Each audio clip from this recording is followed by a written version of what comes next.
Bienvenidos una vez más al Mincaricui, programa de formación de la Escuela de Educación Superior, Puguiasunchis, auspiciado por LED, que busca que aportar a la construcción de una educación y un país más justos para todos.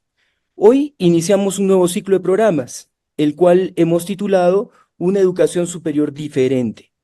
Nuestro invitado de hoy es Fernando García. Él es docente de educación intercultural bilingüe en el programa de formación de maestros bilingües de la Amazonía peruana, Formaviap. Es lingüista, hablante de quechua en su variedad ayacuchana, lo he leído en su LinkedIn, eh, además de ser un experto en la construcción de programas educativos en pueblos indígenas. Buenas noches, Fernando.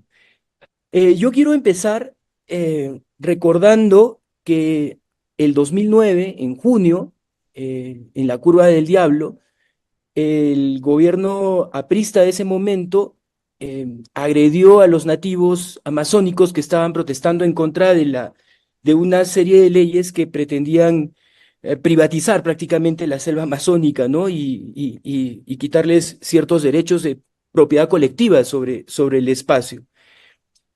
Quiero empezar por ahí para que hagas el vínculo entre las luchas indígenas y la necesidad de un programa de formación para maestros interculturales bilingües para la Amazonía. Cuéntanos un poco de la necesidad de la formación de maestros interculturales bilingües amazónicos. Buenas tardes con todos, con todas. Agradecer en primer lugar a Mincarico y por esta oportunidad de dialogar sobre estos temas tan interesantes, ¿no?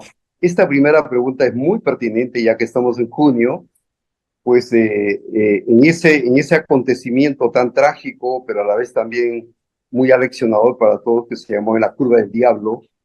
Eso fue un acontecimiento muy importante para nosotros como Formaviat, ¿no?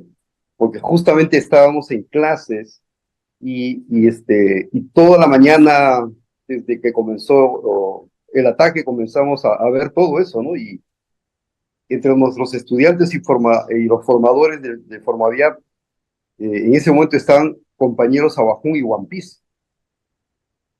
Y con ellos fuimos siguiendo todos los acontecimientos, ¿no?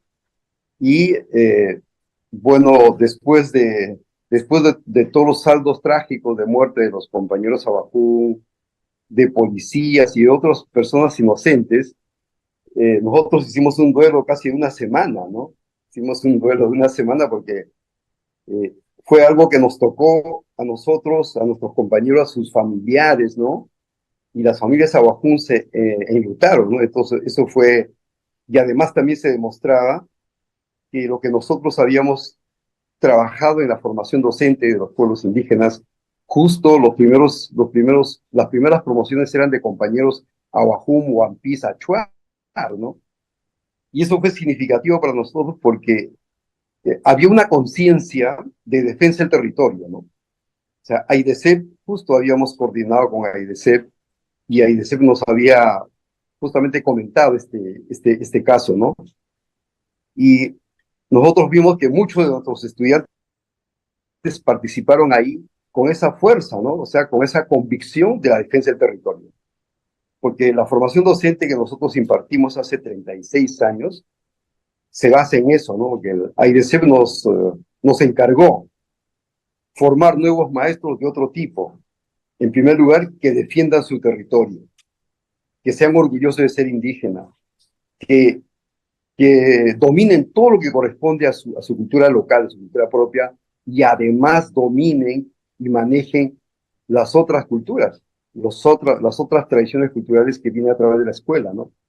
Lo que ahora nosotros llamamos el diálogo de saber. Entonces, me parece que todo ese esfuerzo que hicimos para que cada futuro maestro ame su territorio, entienda que su territorio en este momento está fragmentado por todo el proceso republicano, ¿no?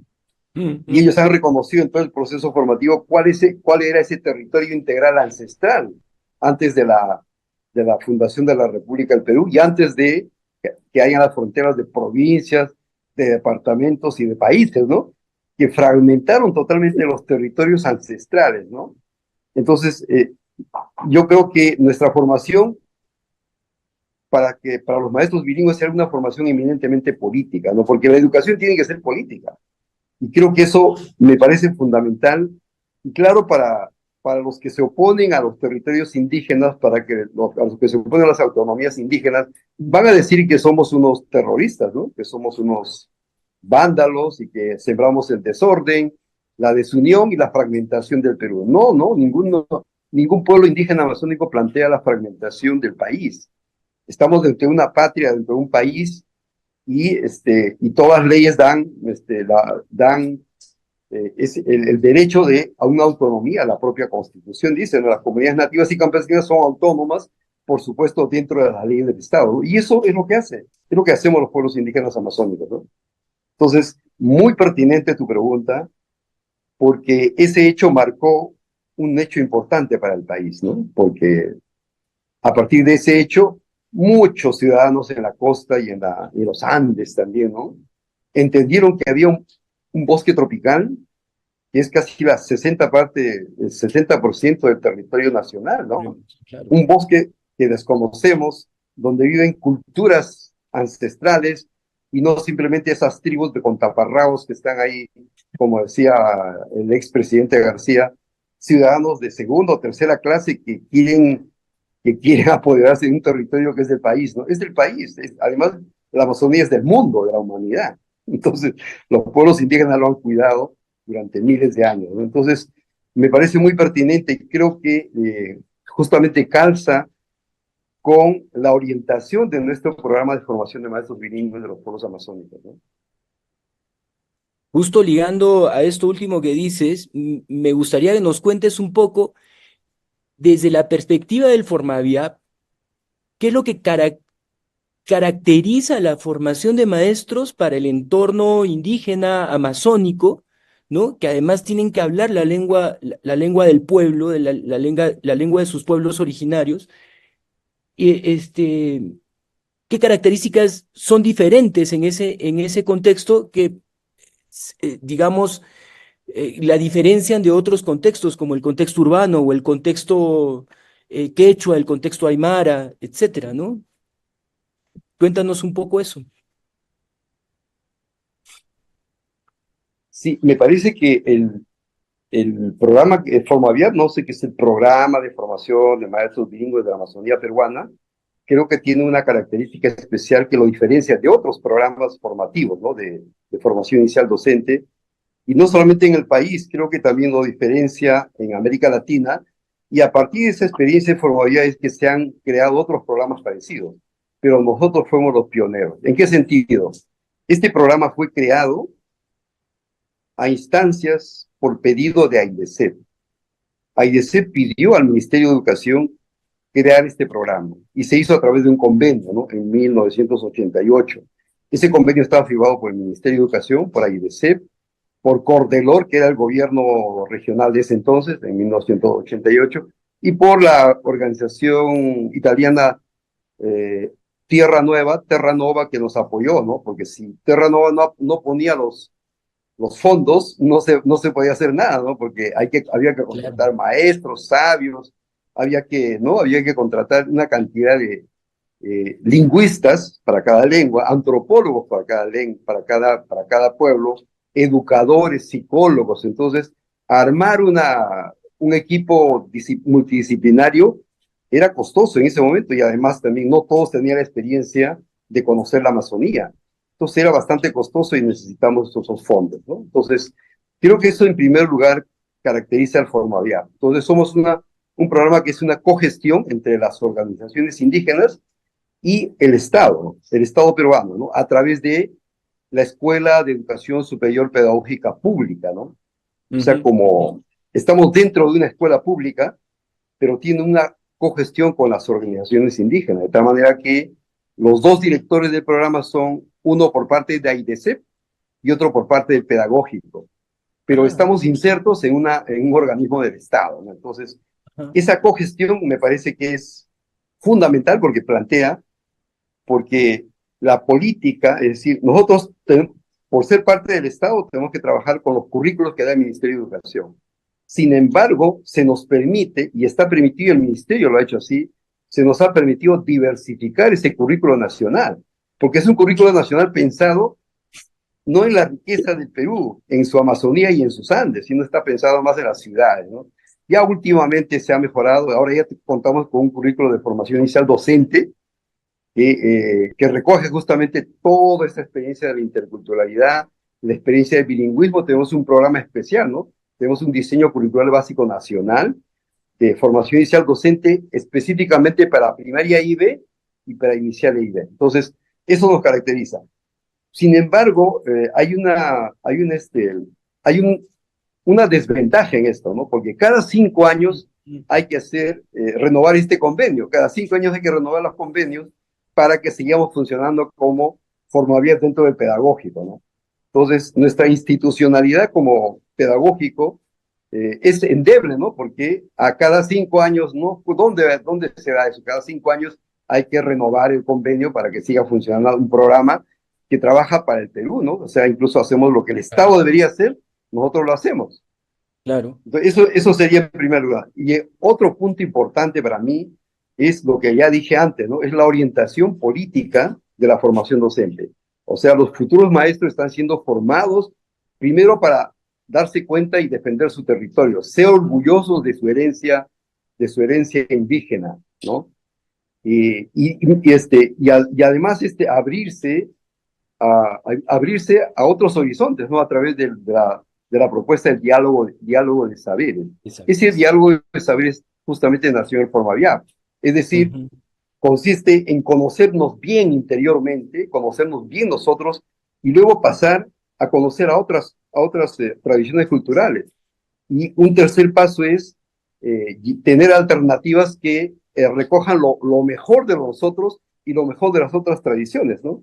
Es decir, no nos cerramos solo en lo propio, tampoco solo nos basamos en lo que viene de afuera, sino que es un diálogo respetuoso. Por supuesto, ese diálogo respetuoso es difícil porque los pueblos indígenas no estamos en condiciones de establecer ese diálogo, ¿no? Porque el Estado es un Estado homogéneo, es un Estado discriminador, es un Estado que quiere desaparecer la educación. Justamente ahora, ¿no? El Ministerio de Educación quiere desaparecer la educación intercultural bilingüe, más la formación inicial docente, ¿no?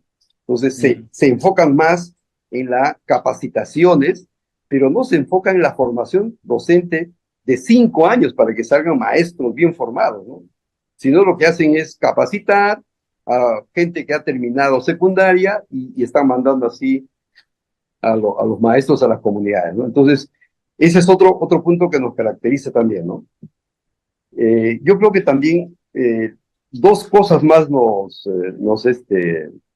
diferencian, ¿no?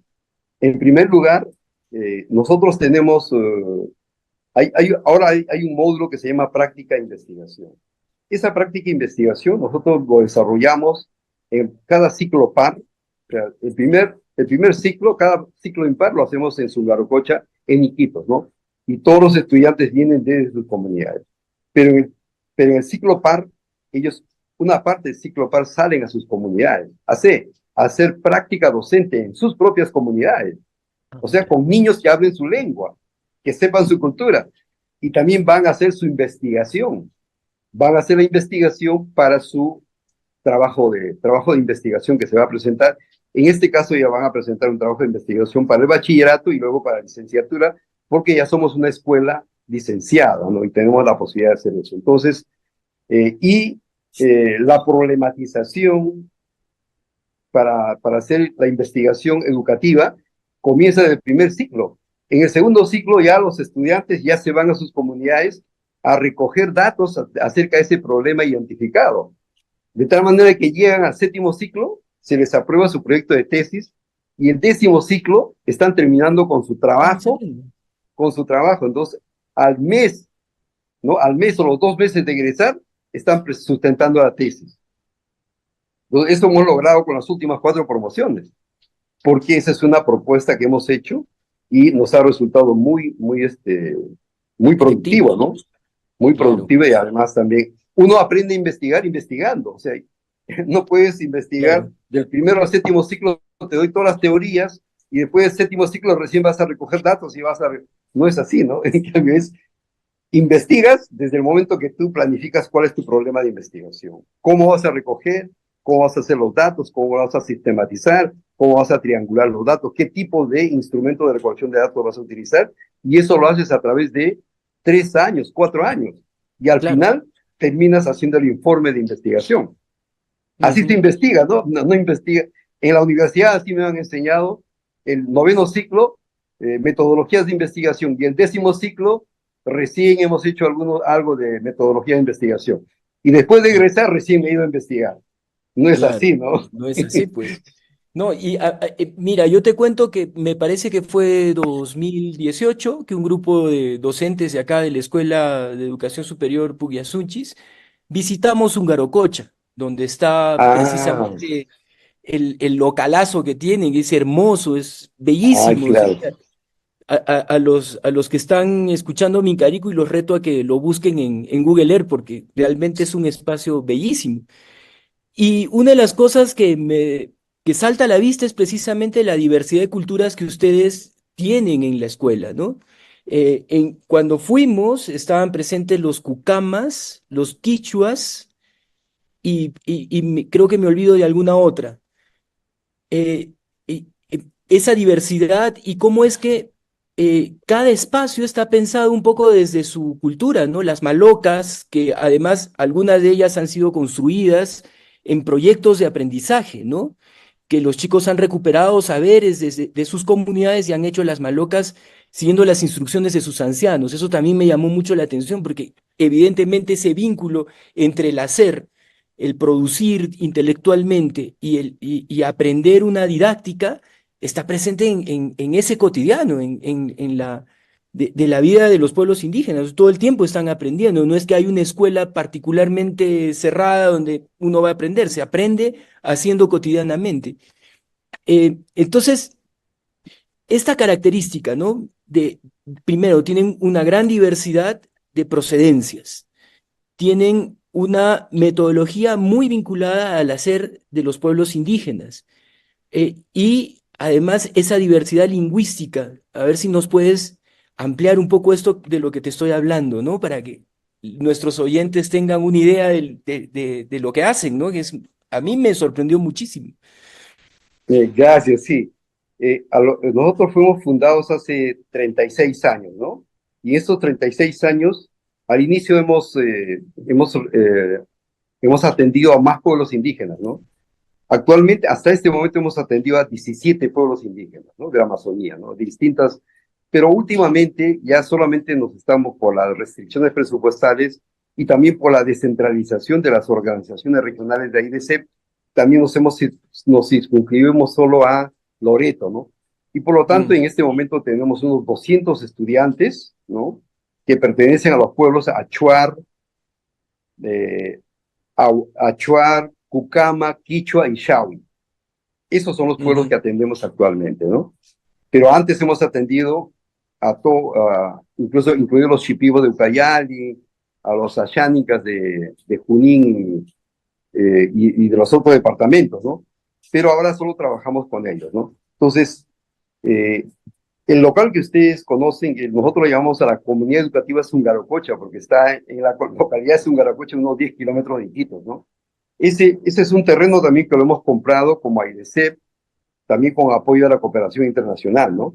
Y a partir más o menos del año 2000, hemos construido ese centro de formación que tiene, pues, ¿no? Salones, tiene biblioteca, tiene dormitorios, para atender justamente a los estudiantes, ¿no? Para que ellos vivan ahí, ¿no? Porque ellos no pueden sostenerse ellos durante unos 6 meses en Iquitos que dura la fase presencial, no pueden sostenerse en Iquitos si no tienen el apoyo todo eso lo hemos hecho con la cooperación internacional. Y ahora que no hay, solamente tenemos el apoyo de Beca 18, apoya un poco, y el resto está siendo apoyado más por Mm. los propios padres, ¿no?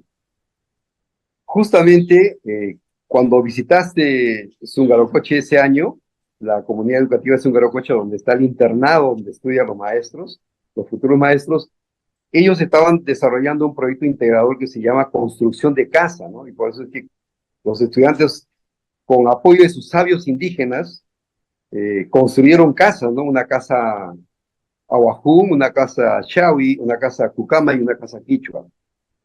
Entonces, ese es un proyecto integrador que te permite aprendizajes situados, ¿no? Y aprendizajes haciendo, no es solamente hablando, sino haciendo, pero también comentando y también compartiendo conocimientos, ¿no? Entonces, esa es una característica también del programa, que es a través de proyectos integradores, eh, todos los estudiantes por pueblos, ¿no? No importa en qué ciclo estén, ¿no? Pero todos participan. Si es construcción de casa, cada uno hace las casas. Si es elaboración de masato, de yuca, también cada uno hace su propia elaboración de masato y yuca, y cada uno plantea y organiza y presenta la información que es propia de su pueblo. Y luego se comparte con los otros pueblos y al final se saca conclusiones de qué podemos hacer para que eh, la elaboración de yuca, de masato de yuca continúe haciéndose, ¿no? Porque está Ujú, ujú. en retroceso ese proceso, ¿no? ¿Por qué? Porque han entrado las gaseosas, han entrado las bebidas, y entonces están reemplazando al masato, y el masato que ha sido pues discriminado y botado de la casa por los pastores, ¿no? Por los pastores y la escuela que decían, tomar masato es pecado, así que no tomes masato, porque eso es un pecado. Entonces han hecho sentir vergüenza cuando no es totalmente fermentado, pero además también todo el mundo toma alguna bebida alguna vez en una fiesta, ¿no? Y así hay varios proyectos pedagógicos integradores que permiten aprendizajes de los conocimientos propios, la sistematización, luego la comparación con los conocimientos de otras tradiciones indígenas y luego también eh, confrontación con lo que las ciencias occidentales dicen acerca de ese conocimiento. Entonces, y luego se sacan conclusiones en el sentido de ahora en adelante, frente a esta problemática de inundación de alimentos chatarra, ¿qué vamos a hacer? Un maestro, ¿qué debe hacer para formar a sus estudiantes como antes se formaban, ¿no? Mm. Tomando ayahuasca, tomando plantas medicinales, dejar de lado el consumo de las gaseosas, las galletas, dejar de lado el consumo de la leche, porque la leche, los pueblos amazónicos nunca han tomado leche y les hace daño. Entonces, la idea es qué hacer con eso, ¿no? O sea, tiene que haber una nueva dieta frente a la problemática global del mundo, ¿no? Entonces, eso es un poco también la validez de un proyecto pedagógico integrador que permite, y además también el proyecto pedagógico integrador, como cada uno trabaja en su propia lengua, les permite desarrollar toda la reflexión en la propia lengua, en la lengua indígena, y cuando lo van a presentar al resto, lo presentan en castellano.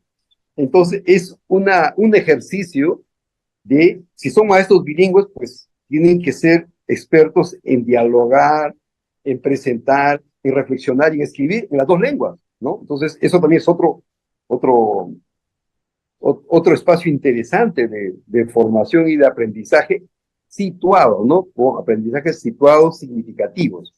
Y no solamente es aprendizajes de memoria, ¿no? De conceptos, sino es, es aprendizajes de desempeño, de haceres, ¿no? Y también de reflexiones, ¿no? Claro, sin perder el tejido natural que tienen esos saberes, esos conocimientos en la comunidad, ¿no? Y desde ese punto de vista, desde allí, mi pregunta es, si ustedes tienen alguna información, han logrado hacer seguimiento de cuando estos maestros van a trabajar a sus comunidades, ¿qué impacto tiene?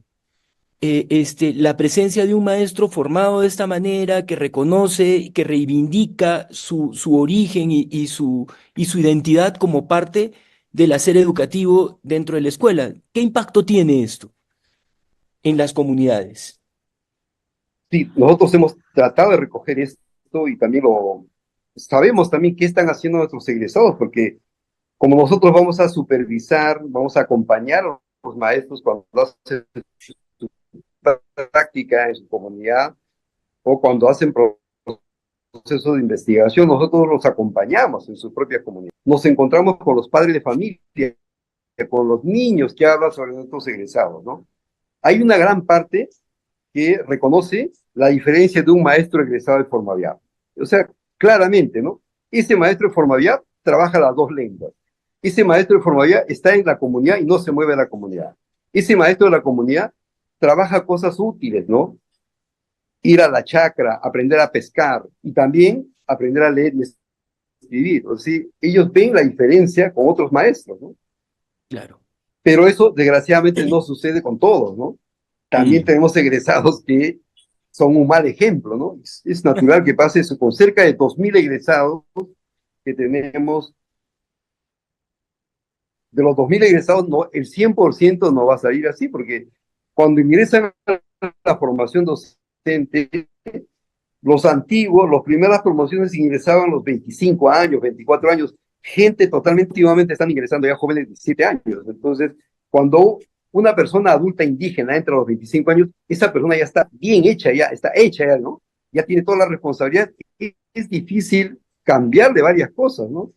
Entonces, claro. 5 años de formación docente no le cambia, ¿no? Entonces, muchos de esos maestros egresados continúan enseñando como ellos fueron enseñados por sus maestros antiguos, ¿no? Utilizando la violencia, utilizando el palo, utilizando mayormente la pizarra, todo, o sea, toda la mala práctica de esos maestros que no han sido formados como maestros, ellos lo repiten cuando son, porque, y los 5 años de formación no logramos desterrar esas prácticas de su interior, ¿no? Porque eso, desde que son niños han recibido ese tipo de escuela, ¿no? Pero hay muchos que sí, ¿no? Han logrado interiorizar y muchos de los padres reconocen, sí, el maestro de formaviar fomenta nuestra lengua, habla nuestra lengua, nos dice que usemos nuestra lengua, nuestra cultura, fomenta que amemos y nos sintamos orgullosos de nuestra cultura. Eso sí lo hemos podido palpar, ¿eh? En las distintas visitas que hemos hecho. Yo lo he palpado, los otros compañeros también, y además recibimos también informaciones de personas que nos dicen, pero también recibimos de malas conductas en los egresados. Es normal, ¿no? O sea, es imposible que Claro. los 100% esté desarrollando adecuadamente toda la formación que hemos hecho, ¿no? Entonces, Además es esa es como una tú cosa dices, ¿no? característica y creo que todos, sí, sí, No, además es como tú dices, te decía, porque hay una presión social inmensa sobre los maestros interculturales, ¿no? Tanto de parte del Estado, porque hay una exigencia del seguimiento de un currículum nacional que viene de Lima, que permite ciertas adaptaciones, pero que finalmente es una política de Estado. Este, y también hay presión de las familias, como tú dices, dentro de las comunidades hay familias cristianas, hay familias católicas, hay familias que se reivindican originarias, hay diversidad. Y no podemos negarnos ante esa diversidad. Nuestros estudiantes también acá egresan con esa misma diversidad. Y en ese sentido, ya para cerrar la entrevista, em, ¿qué retos tiene la EIB en el contexto amazónico, ¿no? Viéndolo ahora, en este momento de nuestra historia de país, ¿no? ¿Qué piensas tú? para el caso de la Amazonía, yo creo que el reto más importante es que el gobierno regional asuma como política de Mm. Estado de la región la formación inicial docente, porque tú sabes que en Loreto hay 32 lenguas indígenas y más, o sea, y más pueblos indígenas, ¿no? Wow. Hay 32 pueblos indígenas. Y esos 32 pueblos indígenas son una riqueza maravillosa para el gobierno, para el gobierno de Loreto, ¿no? Sin embargo, el gobierno de Loreto a veces tiene alguna intención, pero en realidad el gobierno nacional no le da las herramientas también, ¿no? O sea, el gobierno regional también recibe fondos, pero tampoco implementa una política de formación inicial docente para cerrar esas brechas, porque se necesitan muchos maestros bilingües de todas las lenguas, ¿no? Nosotros hemos formado de Loreto a unas 5 o 6 lenguas, y Mm. las otras 30 lenguas faltan, no están siendo atendidas. Entonces, por ejemplo, ahora hemos tenido un pequeño avance, pero también es precario, ¿no? El gobierno regional ha aprobado un programa de formación profesional para maestros que terminando secundaria están trabajando en las comunidades, ¿no? O sea, sin título pedagógico.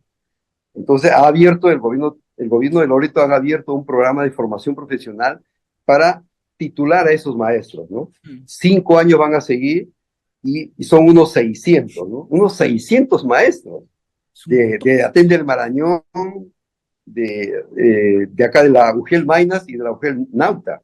Son 600 maestros que se van a profesionalizar, ¿no? Pero los fondos para ese programa tienen que ser inmensos porque hay que contratar, ¿cuántos maestros formadores hay que contratar? ¿No? Claro. Necesitamos recursos, pero los recursos del gobierno regional no están asegurados. Mm. O sea, para el primer ciclo lo han dado, ahora para el segundo ciclo están dudando, no se sabe si va a haber. Entonces, en medio de esa precariedad, te imaginas, es una precariedad que seguramente viene por deficiencias de gestión del gobierno regional, pero también seguramente del gobierno nacional, ¿no? O el gobierno nacional ha mandado todos los fondos, pero no hay capacidad de gestión en el gobierno regional para, para hacer un programa, que sea un programa, pues una inversión pública, ¿no? Que dure durante los 5 años, no importa qué otro presidente regional venga, ¿no? Que otro gobernador regional venga. Entonces, hay esa dificultad de que no, para la formación inicial docente, tenemos muchos problemas de institucionalidad, de atención del Estado, lo que le corresponde. Ese es el mayor problema, ¿no? Mm. Eso me parece el reto más grande, y aún para Formaviat también es el reto más grande, porque como te decía, cada 5 años tenemos que renovar el convenio para que sigamos funcionando como Formaviat dentro de la escuela Loreto. Entonces, esa es otra, es cada 5 años hay que hacer todas las gestiones con el nuevo gobernador regional a ver si nos aprueba.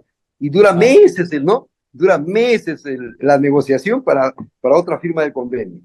Entonces, eso, por ejemplo, nos desgasta, ¿no? En vez de estar trabajando más en otros recursos formativos, en vez de enriquecernos y capacitarnos más, tenemos que gastar tiempo en esas cosas burocráticas. Entonces, ese es el reto mayor, ¿no? Que tenemos.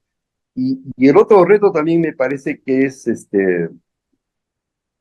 eh, que necesitamos equipos de formadores, ¿no? mm.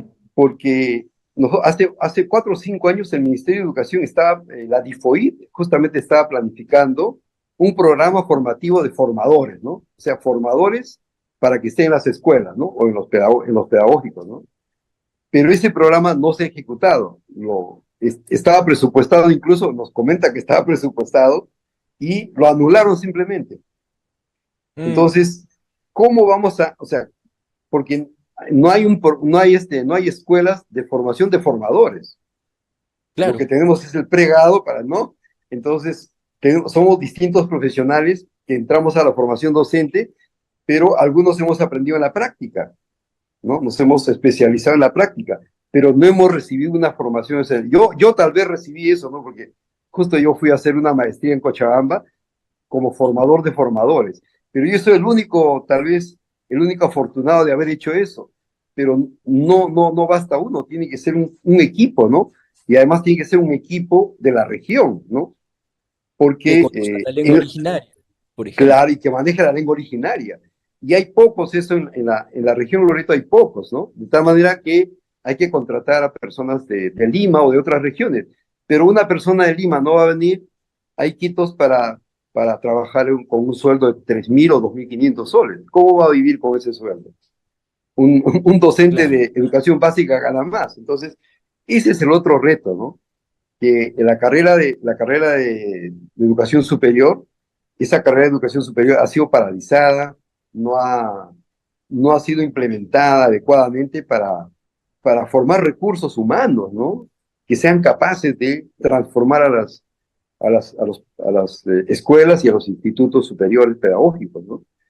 Entonces, eso me parece otro reto importante también que yo creo, de verdad, yo veo con todos estos 36 años, el Estado no quiere formar maestros bilingües de los pueblos indígenas, no quiere formar, ¿no? Solamente quiere capacitarlos, ¿no? Capacitarlos, entonces, porque una formación implica formar gente crítica, ¿no?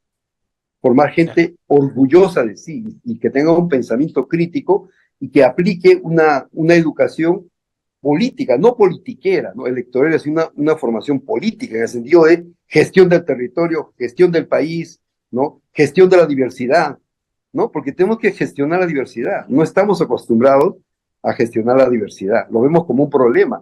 Y el Estado y sus instancias siguen viéndolo como un problema, no lo ven como una riqueza, ¿no?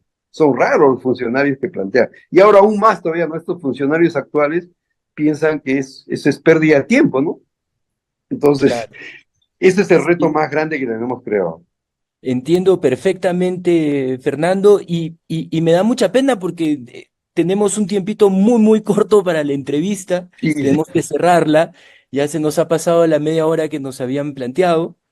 Eh, Quiero hacer extensiva las gracias otra vez por tu presencia, por lo que nos has contado, nos renueva en compromisos y también nos permite desde Cusco ver hacia la Amazonía, porque finalmente también el Cusco es una región que tiene una mayoría amazónica, que no estamos atendiendo bueno, el Estado no atiende, pero también nuestros propios esfuerzos desde, desde, desde las iniciativas privadas también son escasos y limitados por todo lo que tú has planteado, ¿no? Formación de docentes, formación de formadores, presupuesto, entre otras cosas, ¿no? Muchas gracias, Fernando. Buenas noches, escuchas. El próximo Mincaricui que va a continuar en la idea de hacernos la pregunta de si es posible una educación superior diferente. Nuestra invitada es de la Universidad Nacional de la Amazonía y es la profesora Wendy Bada. Entonces, buenas noches con todos y muchas gracias, Fernando, otra vez. Muchas gracias, escuchas. Hasta luego.